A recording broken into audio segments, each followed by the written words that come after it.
बिस्मिल्लाहिर्रहमानिर्रहीम। अस्सलाम वालेकुम। This is doctor Sadiq Ali. आज से माशाल्लाह हमारा rapid review course that is going to start. तो इस कोर्स के अंदर आप इंशाल्लाह टिल टू द एंड आप जुड़े रहिए। तो इंशाल्लाह जो स्टूडेंट इस कोर्स को प्रॉपर तरीके से करेगा तो उसका एग्ज़ाम इंशाल्लाह आसानी से पास हो जाएगा। ठीक है। तो रैपिड रिव्यू कोर्स के अंदर आज का हमारा जो टॉपिक है जो हम स्टार्ट करने जा रहे हैं दैट इज़ कॉल्ड पीडियाट्रिक। क्योंकि जो पीड्स है ये ऐसा टॉपिक है, ये ऐसा सब्जेक्ट है कि ये बहुत सारे स्टूडेंट मिस कर जाते हैं। and then it come in the exam and lot of MCQs from the PEDS they come in the exam। तो आज का हमारा टॉपिक है the subject that is PEDS। PEDS के अंदर बहुत हाई टॉपिक्स हैं जो हम डिस्कस करेंगे। उसमें जो आज का हमारा टारगेट है that is called of congenital heart disease. आप लोग जब एग्जाम में जाते हैं तो कंजेनिटल हार्ट डिजीज के बारे में आप लोगों से सवालात पूछते हैं, तो उसमें बहुत सारे क्वेश्चन ऐसे होते हैं जो आप लोगों ने पहले से सुने भी होते हैं और आप लोग वही क्वेश्चन जाके जनाब जब अटेम्प्ट करते हैं तो some question are very very tricky but some are very very easy to understand. Congenital heart disease वो डिजीज है जो बच्चे के अंदर बाई बर्थ होते हैं। ठीक है जी। तो those diseases which can affect the heart by birth that is called of congenital heart diseases. फिर ये हम डिवाइड करते हैं मेनली दो कैटेगरीज में। एक को हम कहते हैं ए साइनोटिक हार्ट डिजीज। अब ये ए साइनोटिक हार्ट डिजीज जो है ये वो प्रॉब्लम्स होते हैं, ये बच्चे में हार्ट के अंदर तो होते हैं लेकिन इसमें जो ब्लड की मिक्सिंग है वो ऑक्सी ब्लड की किसके साथ हो रही है, डीऑक्सी। तो आप लोगों को जस्ट एनआरई स्टेप वन के अंदर लिस्ट पता होना चाहिए क्योंकि आप लोगों ने एग्जाम पास करना है। तो एग्जाम ओरिएंटेड यहाँ पे जो सबसे इम्पोर्टेंट चीज़ वो आप लोगों को आनी चाहिए कि which disease has a cyanotic heart disease spectrum that is ESD, VSD end of PDA। अगर मैं जल्दी इसको थोड़ा सा बताता चलूँ that is atrial septal defect, ventricular septal defect end of PDA। इन तीनों को कंबाइंडली हम क्या कहते हैं, ए साइनोटिक हार्ट डिजीज। इसके अंदर जो बच्चे होते हैं they early do not blue, they called pink babies. इनको हम क्या कहते हैं, पिंक बेबीज कहते हैं। क्योंकि ये बच्चे by birth to diagnose very very difficult, क्योंकि इन बच्चों में बाई बर्थ जो है वो साइनोसिस नहीं होती। लेकिन इसके मुद्दे मुकाबिल अगर हम दूसरी डिजीज देखें जिसको हम साइनोटिक हार्ट डिजीज कहते हैं, तो इसमें जब बच्चे पैदा होते हैं तो ये बाई बर्थ क्या होते हैं, ब्लू होते हैं। तो इनको हम एक तो ब्लू बेबीज कहते हैं क्योंकि ये बच्चे कभी भी मिस नहीं होते। तो दो बेबी हु है साइनोटिक हार्ट डिजीज, इन बच्चों में क्या होता है कि जो ब्लड की मिक्सिंग है वो डीऑक्सी ब्लड की किसके साथ हो रही है, ऑक्सी के साथ। तो इसमें जो कंडीशन आती है number one, tetralogy of Fallot, transposition of great vessel जिसको हम ट्रांसपोजिशन ऑफ ग्रेट आर्टरी भी कहते हैं। फिर इसके बाद truncus arteriosus and another very important, इसके अंदर आप लोग जो है वो ये भी लिख सकते हैं एब्स्टीन एनोमली। जो एब्स्टीन एनोमली है ये लिथियम ड्रग की वजह से, ये क्वेश्चन भी एनआरई वन के अंदर आ सकता है कि व्हाट इज एब्स्टीन एनोमली। तो प्लीज़ इतना याद रखें कि फॉर एग्जांपल अगर एक पेशेंट है एंड शी इज़ प्रेग्नेंट और वो बाईपोलर डिसऑर्डर की पेशेंट है और वो कोई मूड स्टेबलाइजर एजेंट ले रही है and that is called lithium. तो lithium is a drug which is teratogenic in nature, but lithium अगर कोई फीमेल प्रेगनेंसी में यूज करती है and this drug can cause placenta damage tricuspid valve in the heart that is called of Epstein anomaly। ठीक है जी। फिर इसके बाद एक और कंडीशन है टोटल एनामुलस पल्मोनरी वीनस रिटर्न और एक है ट्राइकस्पिड एट्रेजियम। ये सारे के सारे जो कंडीशन है they all are what answer is acyanotic मतलब हार्ट डिजीज। ये ए साइनोटिक है और these are cyanotic heart diseases. इसमें जब भी मैं स्टूडेंट को पढ़ाता हूँ तो एक चीज़ कहता हूँ कि अगर आप लोग यहाँ पे देखें तो ESD है, यहाँ पे VSD है और यहाँ पे PDA है। तो इसका मतलब ये है कि जो कंजेनिटल हार्ट डिजीज ऐसे है जिसके अंदर डीज आती है they are acyanotic, but वो कंजेनिटल हार्ट डिजीज जिसमें फॉर एग्जांपल टी आती है, these they are called cyanotic heart disease. ठीक है जी। अब आते हैं जनाब MCQs की तरफ, क्योंकि हमने क्रैश कोर्स करना है MCQs के जरिए हमने एग्जाम पास करना है। तो MCQs के अंदर क्या है, अब यहाँ पे लिखे वेरी वेरी इंपॉर्टेंट वन कि most common congenital heart disease कौन सी है। अब सवाल ये है, मैं यहाँ पे CHD लिखता हूँ कंजेनिटल हार्ट डिजीज, लेकिन इसमें दो चीज़ें आप लोगों ने यहाँ से सीखनी है। मिसाल के तौर पे अगर एग्जाम के अंदर सवाल आ जाए कि कंजेनिटल हार्ट डिजीज, तो इसके अंदर फिर ए साइनोटिक और साइनोटिक दोनों आती है। तो इन सब के अंदर जो सबसे कॉमन डिजीज है हार्ट के अंदर by birth, that is called of VSD, ventricle septal defect. ठीक है जी, तो एक MCQ ये है। फिर इसके बाद आता है नेक्स्ट क्वेश्चन। नेक्स्ट क्वेश्चन की तरफ अगर जाएंगे कि मोस्ट कॉमन अगर वो साइनोटिक के बारे में पूछे, मिसाल के तौर पे जो साइनोटिक है इसके अंदर ओवरऑल मैंने आप लोग को ये बताया कि इसके अंदर यूजुअली टी से स्टार्ट होती है। यहाँ पे हम एक और MCQ देखते हैं और उसमें लिखते हैं कि मोस्ट कॉमन साइनोटिक। लेकिन यहाँ पे एक चीज़ आप लोगों ने गौर से देखनी है कि अगर वो मोस्ट कॉमन साइनोटिक की बात करते हैं तो ये देखना है कि वो न्यू बॉर्न की बात करते हैं या मिसाल के तौर पे वो चाइल्डहुड की बात करते हैं। मतलब जो most common cyanotic heart disease जैसे बच्चे पैदा होते हैं और उसमें पता चलता है, that is called transposition of great vessel. ठीक है जी। ओवरऑल अगर हम यहाँ से NRE 1 के लिए MCQs ले रहे हैं वो ये है कि we have know the list कि बच्चों के अंदर साइनोटिक प्रॉब्लम क्या है, ये साइनोटिक क्या है, नंबर 1 तो ये है। फिर दूसरी बात हमें ये पता होना चाहिए कि बच्चों में अगर मिसाल के तौर पे जो ए साइनोटिक प्रॉब्लम है उसमें सारे के सारे डीज आते हैं, like VSD, PDA and PSD। लेकिन जो जितने भी टीज हैं लाइक टेट्रालॉजी ऑफ फेलोड है, transposition of the great artery है या ट्रंकस आर्टीरियोसिस, ट्राइकस्पिड एट्रेजिया, इन सब को साइनोटिक कहते हैं। तो इज अ नटशेल इन सब के अंदर मोस्ट कॉमन जो साइनोटिक हार्ट डिजीज बच्चों में है वो VSD है। और जो most common cyanotic heart disease newborn के अंदर है वो transposition of the great vessel है। बट अगर एग्जाम में आ जाए कि वो कौन सी कंजेनिटल हार्ट डिजीज है जो उन बच्चे के अंदर हो सकती है अगर उनकी मदर लिथियम ड्रग प्रेगनेंसी में यूज करेगी, answer will be Ebstein anomaly. ठीक है जी, that is what all about which is very very important one. अब यहाँ पे आते हैं इम्पोर्टेंट MCQs की तरफ। जो नम्स के MCQs में आते हैं वो थोड़ा सा मैं आप लोगों को एक्सप्लेन करता हूँ।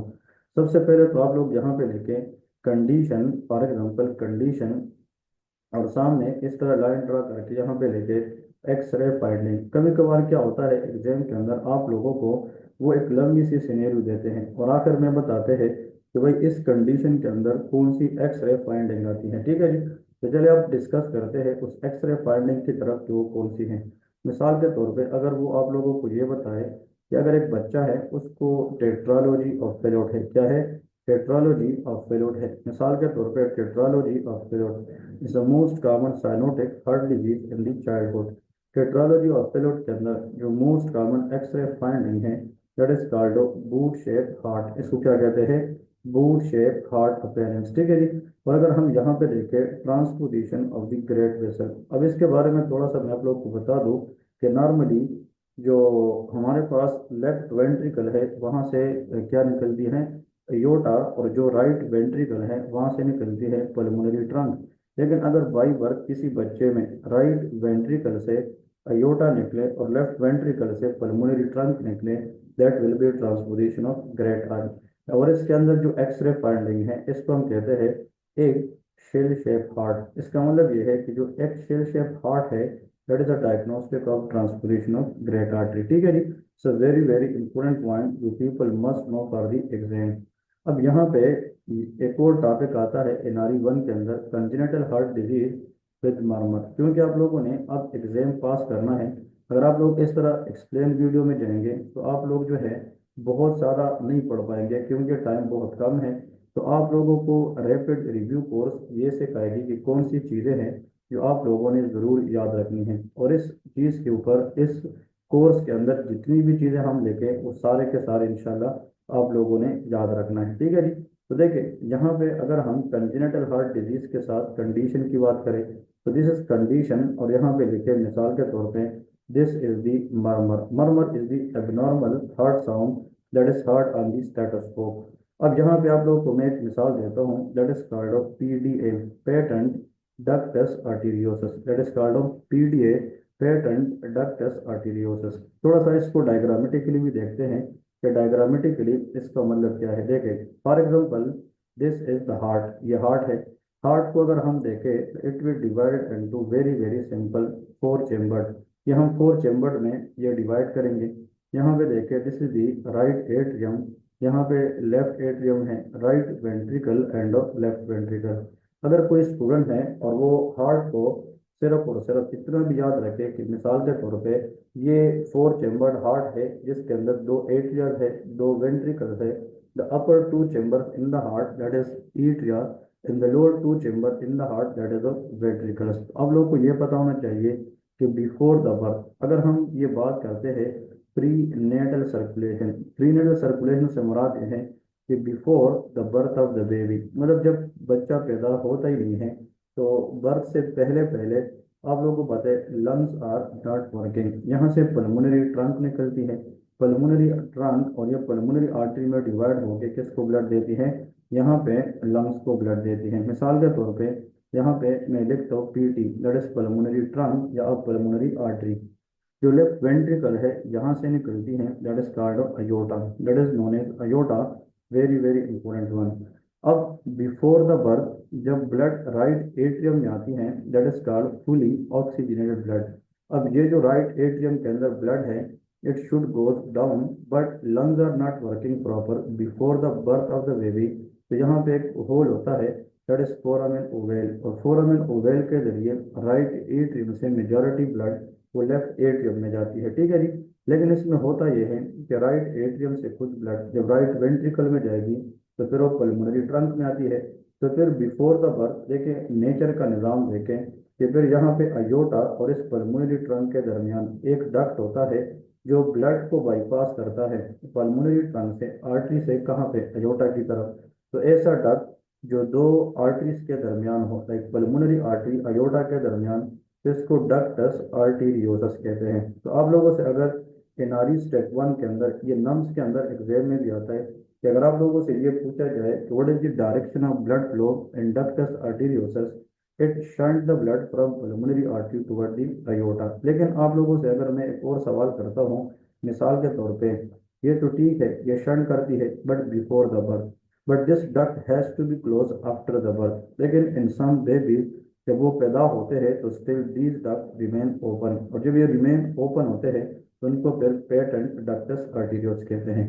तो पेटेंट डक्टस आर्टीरियोसिस के अंदर जो डायरेक्शन ऑफ ब्लड है वो फिर अयोटा से किसकी तरफ है, पल्मोनरी आर्टरी, क्योंकि there is some pressure changes after the birth कि जो लेफ्ट साइड प्रेशर है after the birth right side से क्या होती है ज़्यादा।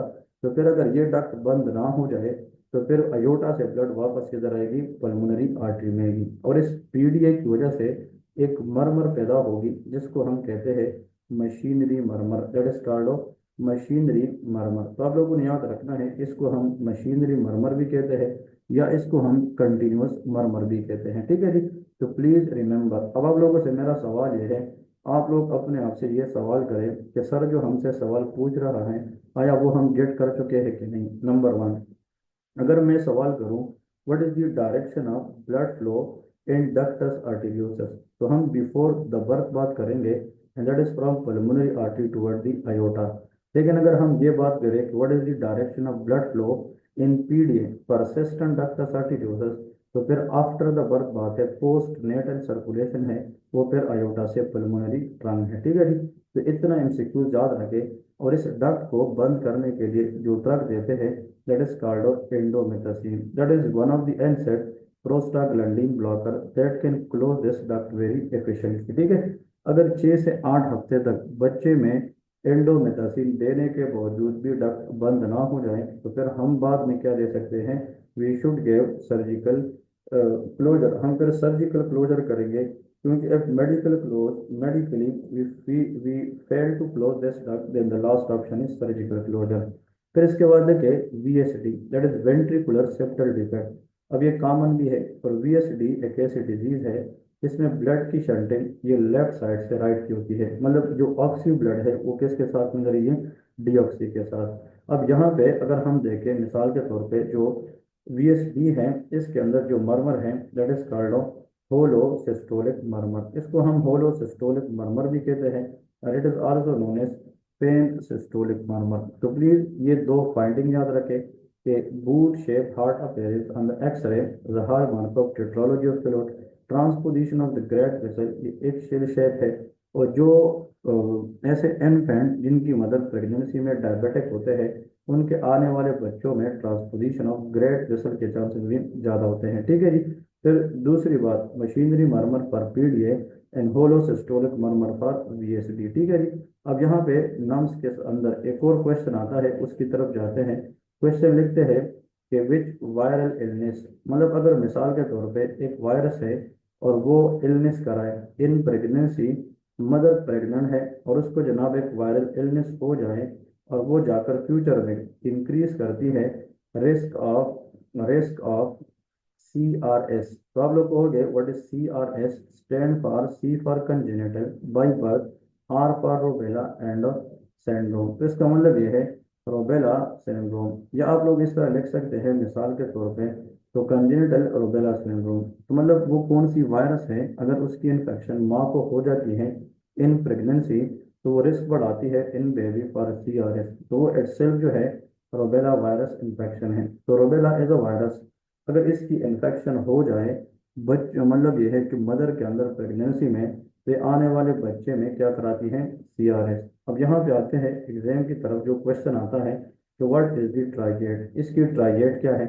मिसाल के तौर पे आप एग्जाम में बैठे हैं and if the question came like for example if a mother is pregnant and she is infected with one virus and now she delivered a baby and the baby presented with three things. Number one, there is hearing loss.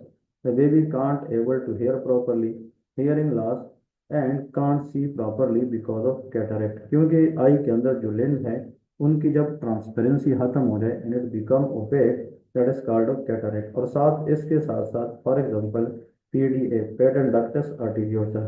So please these three things has to be on the top of list when you are preparing for any type of medical exam. Number one, a condition characterized by three things. The first thing, hearing loss, cataract, and of PDA. So these three things together in a single baby, that is called congenital rubella syndrome. That is called of congenital rubella syndrome। इसलिए torch infection हम पढ़ेंगे gynae के अंदर, that we have to check about torch infection screening in the pregnancy. दूसरी बात यह है कि रोबेला वायरस इन्फेक्शन जो है एग्जाम के अंदर अगर आ जाए, व्हेन इट अगर to the mother in pregnancy, तो in which time in pregnancy it is more dangerous. तो please remember first trimester of pregnancy, क्योंकि आप लोगों को पता है यहाँ से भी एक MCQs आता है, वो मैं बता दूँ कि which MCQs has to be pick from here for NRE step 1 exam. तो देखिए प्रेगनेंसी को हम जनरली डिवाइड करते हैं तीन ट्राइमेस्टर में, first trimester, second trimester and third trimester. जो पहली 3 मंथ है जिसमें बच्चे के ऑर्गन बनते हैं और ऑर्गेनोजेनेसिस पीरियड होता है, इसको हम क्या कहते हैं? First trimester. और फिर इसके बाद नेक्स्ट 3 मंथ सेकंड ट्राइमेस्टर, और लास्ट में जाके क्या होता है? Third trimester. अब सवाल ये है कि फर्स्ट ट्राइमेस्टर में जब रोबेला वायरस इन्फेक्शन होगी, it will damage the fetus a lot and it increase the risk of CRS, congenital rubella syndrome। और एक और क्वेश्चन यहाँ पे एग्जाम में बहुत फ्रीक्वेंट आता है कि भाई अगर रोबेला इन्फेक्शन मिसाल के तौर पे मदर को हो जाए तो what will happen to the mother. वो कौन सी क्लू है जिसमें हम अंदाज़ा लगा सकते हैं कि भाई माँ को रोबेला वायरस इन्फेक्शन है? तो she will presented with post auricular lymph adenopathy. ये वो बात है, अगर आप लोग फर्स्ट एड या NRE 1 के लिए जो CK2 बुक है उसको जाकर पढ़ेंगे तो आप लोग कहोगे यार सर ने तो हमें बहुत सारा मेहनत एक पूरे लेक्चर के अंदर दे दिया। इसलिए रैपिड रिव्यू कोर्स का यही फायदा है। तो एनी एनी एडल्ट, चाहे वो मदर है या कोई एडल्ट मेल है, जिसको पोस्ट आरिकुलर लिम्फ एडिनोपैथी के साथ फीवर की हिस्ट्री आ जाए, the person look L think about rubella virus infection. लेकिन अगर वो बच्चे को हो जाए तो बच्चे के अंदर पैदाइशी तौर पे बाई बर्थ ये तीन चीज़ें कराती हैं, जिसमें एक हेयरिंग लॉस है, एक कैटारेक्ट है और एक क्या है? PDA है। ठीक है जी। तो I think this make sense and that is very very important one. अब यहाँ पे आप लोग को मैंने बताया था कि एक क्वेश्चन आता है, वो क्वेश्चन भी अपने पास लेके, और इन स्लाइड के अंदर इन 40 दिनों में हम जितनी भी चीज़ें पढ़ेंगे एक चीज़ भी सिंगल वो मिस नहीं होनी चाहिए, क्योंकि these topics are high need for the exam. अगर क्वेश्चन इस तरह आ जाए कि फॉर एग्जांपल फीटल, ये एम्ब्रियोलॉजी बेस्ड क्वेश्चन है बट यहाँ पे इसके साथ लिंक है, इसलिए मैं आप लोगों को बताने लगा हूँ नोट्स कि इस एक MCQ से कोई बंदा पास हो जाए इंशाल्लाह। तो fetal period start from dash. अब यहाँ पे वो बहुत सारे क्वेश्चन ऐसे आंसर देते हैं, ऑप्शन देते हैं, जिसमें वो कोशिश करते हैं कि आप लोगों को कंफ्यूज करें। कि जो फीटल पीरियड है वो कहाँ से स्टार्ट होती है। तो मतलब ऑप्शन ए में वो 9th डे लिखते हैं, ऑप्शन बी में 9th मंथ लिखते हैं, इसी तरह। लेकिन सवाल ये है, इसके लिए जो कोर कंसेप्ट है वो तो पहले बता दूं, इसका कोर कंसेप्ट क्या है। तो देखें, very very easy to understand. इसका जो कोर कंसेप्ट है वो ये है, मिसाल के तौर पे, कि जब प्रेगनेंसी के अंदर वीक थर्ड चल रहा होता है, कौन सा, थर्ड वीक चल रहा होता है, थर्ड वीक, ठीक है जी।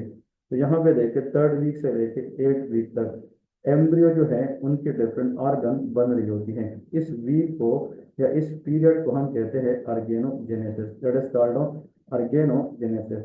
देखिए, जब प्रेगनेंसी अचीव होती है तो 2 वीक्स एम्ब्रियो को हम कहते हैं ब्लास्टूला, और 3 वीक्स एम्ब्रियो को हम कहते हैं गेस्टूला। तो गेस्टुलेशन के बाद जो ऑर्गेनोजेनेसिस पीरियड है इसको हम एम्ब्रियोजेनेसिस कहते हैं। और जब 8वां हफ्ता खत्म हो जाए तो फिर 9th वीक से जो पीरियड स्टार्ट होता है बच्चे की, उसको हम फीटल पीरियड कहते हैं। तो प्लीज याद रखें, इसमें कंफ्यूजन दूर करें कि fetal period start from 9th week न कि 9th मंथ, क्योंकि जब 9 मंथ हो जाए फिर तो प्रेगनेंसी टर्मिनेट होगी, और जब प्रेगनेंसी टर्मिनेट होगी तो फिर इसके बाद तो बच्चा पैदा होगा, और पैदाइश के तकरीबन 28 दिन तक बच्चे को न्यू नेट कहते हैं, जिसको न्यू नेटल लाइफ कहते हैं। तो exam question is this, fetal period start from which week of pregnancy? This is the out question in NUMS paper, that is 9th week.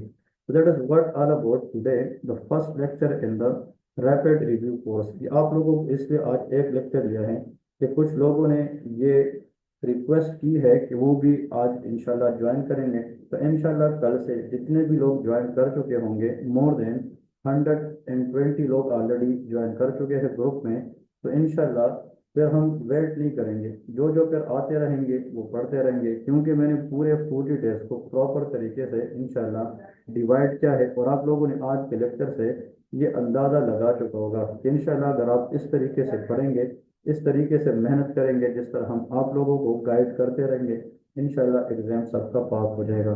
तो आप लोग अपने दोस्तों के साथ, अपने फ्रेंड के साथ अपना एक्सपीरियंस ज़रूर शेयर करें कि वो भी डॉक्टर मेडिकल लेक्चर्स प्लेटफॉर्म में आकर अपनी एनरोलमेंट करें, और इंशाल्लाह इस तरह की प्रोडक्टिव यूजफुल सेशन से वो फ़ायदा हासिल करें। Thank you so much, see you tomorrow again, अल्लाह हाफिज़।